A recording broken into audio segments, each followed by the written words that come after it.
So this is day 8, and the article is titled Give Children a Healthy Life. And this is a persuasive article because the author is clearly trying to convince you of something just based on the title. And when you start to read, you figure out very quickly in paragraph 1 that the author is in favor of vaccinating children. I highlighted anything that was in favor of vaccines in yellow and anything that was against vaccines, any counter arguments, in purple. So you'll notice from the first paragraph that there's this emotional appeal that's a very powerful way to open the article. And if you'll recall, an emotional appeal is when you try to convince a reader of something by making them feel a certain way. You really try to pull on their emotions.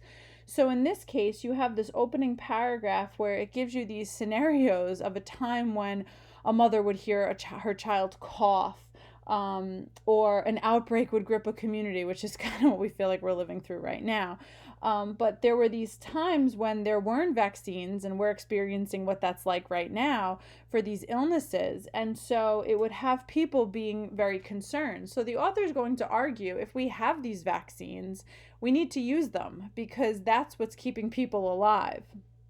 And in the second paragraph, that's where the author really makes his or her point, which is that, we don't have to worry about these things anymore, and that's why vaccines are so important.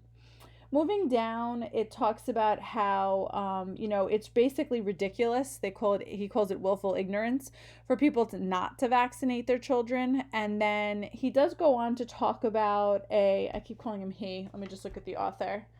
It doesn't say if it's male or female. There's this counter argument, which is that the number of shots can be daunting and no parent likes to see their child cry. So I have that highlighted in purple in that second to last paragraph. And I mean, yeah, that's true. As a parent, I get it. You go into the office and you see those list of vaccines and you see how, your child is afraid. But, and there's that word circled there, here is the rebuttal. It is far better than the alternative, which is watching diseases that should be extinct come creeping back. So the author's saying, yeah, it might be uncomfortable and you might not want to put your kid through those vaccines, but when you think of the alternative, it's the only option. In the next paragraph, the author addresses another counter argument, which we saw in the expository piece, which is once again this link between autism and vaccines. But this author provides a rebuttal which follows, which says that, this has been thoroughly debunked, meaning that, just as the other article argued, that research, there's been nothing to substantiate it, and it's repeatedly been proven that there is no connection between vaccines and autism. Another counter argument is that some parents say that they are afraid of mercury in vaccines, and then again, you have a rebuttal, you have that word but.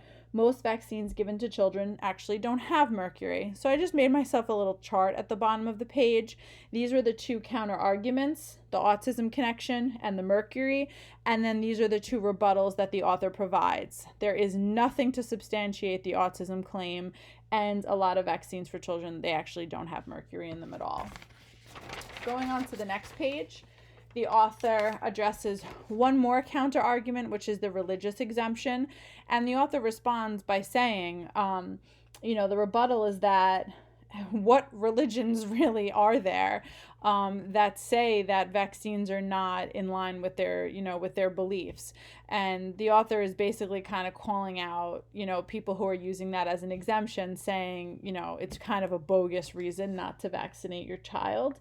The author continues to go on to call, again, parents are ignorant if they don't vaccinate their children, and addresses the issue of putting others at risk, which is a very powerful argument and an emotional appeal as well, because there is a percentage of the population that cannot get vaccinated because of underlying illnesses that they have.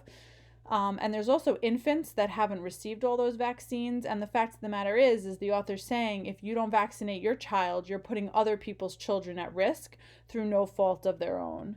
And the author just, kind of ends up with a little bit of a humorous line, saying that the only thing that's going to result from vaccinating your children is adulthood, that your children will make it into adulthood, and this is seen as something that is necessary for health. So this article is very much persuasive. It's, without a doubt, the author is arguing in favor. This right here is the graphic organizer for the persuasive text. And so in the middle, I just wrote the topic, or what the author's stance was, which is that vaccines are essential for, the health of everyone. You need them. And then I pulled the author's 4 strongest arguments. And so we have the argument about how, those awful days are over because now there's vaccines. So it's arguing that we don't have to worry about, a child having a cough anymore because we have vaccines that will treat illnesses. We have the argument that the alternative, which is having diseases come back, which we saw with measles not too long ago, that were once extinct. Argument number 3 is that these parents have never seen these horrible diseases for themselves, and so they can't really understand what they're subjecting their children to. And then argument number 4, these parents are risking the lives of other children, which is a very strong argument because, you could say, well, you have the right to do whatever you want with your child, but when it comes down to it, if you're affecting other people's children, that's a pretty strong argument of why you should have your children vaccinated. And that is the article on persuasion for vaccines. Hopefully you're starting to develop your own opinion on this topic. I'm sure that you all already have it.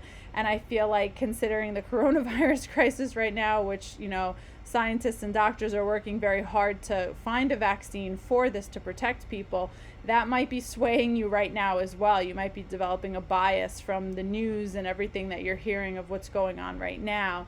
But, everybody is entitled to their own opinion, and now you kind of have the arguments on both sides of the issue. And so it's up to you to decide where you stand on the issue of vaccinating children.